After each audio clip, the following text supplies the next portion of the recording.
everywhere you look, you'll find something else done with the car. There's really no bolt untouched. It was purpose built for SEMA. It's going to SEMA this year. It'll be in West Hall with Race Wars. I really just kind of went all in with it.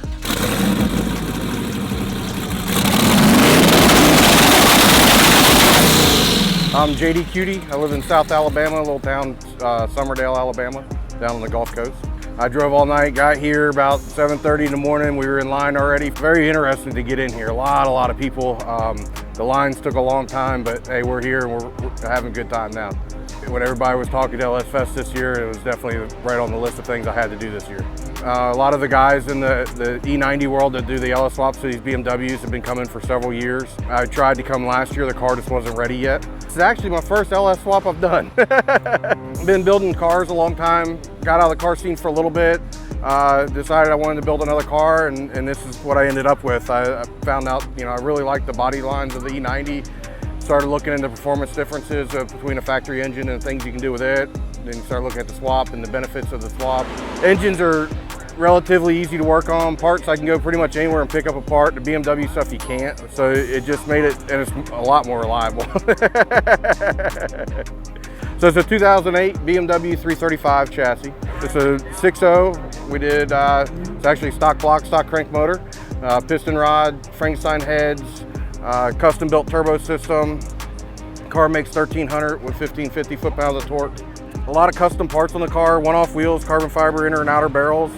The front rear bumpers are actually upper BMW 335 bumpers. The center portions were cut out of a factory 1M bumpers, molded together. Custom hood trim plates for the exhaust and intake with the titanium and carbon underlays. Man, there's so much on this car. One-off custom carbon fiber doors. It's the only E90 in the world with fully functioning OEM windows with carbon doors. Carbon roof, carbon trunk, carbon dash, carbon seat delete. Got floating nitrous tanks in the back. They're actually for air. They're not even hooked up to the nitrous. It doesn't need it. Surge tanks in the rear seat with hard lines, radiators in the trunk. Every nut and bolt's been touched on the car. Every single nut and bolt is changed to Allen's with Downstar beauty washers. Several custom bolts were made just because you can't buy certain bolts in Allen's for the car already.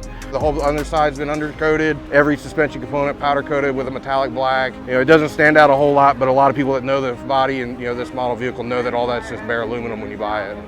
B&M large pan on the 4L80 trans, all with Bread beauty washers on it.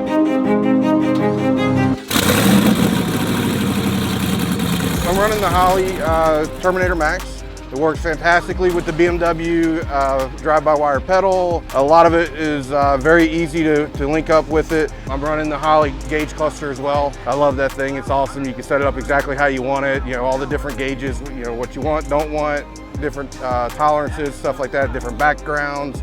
It's really neat setup.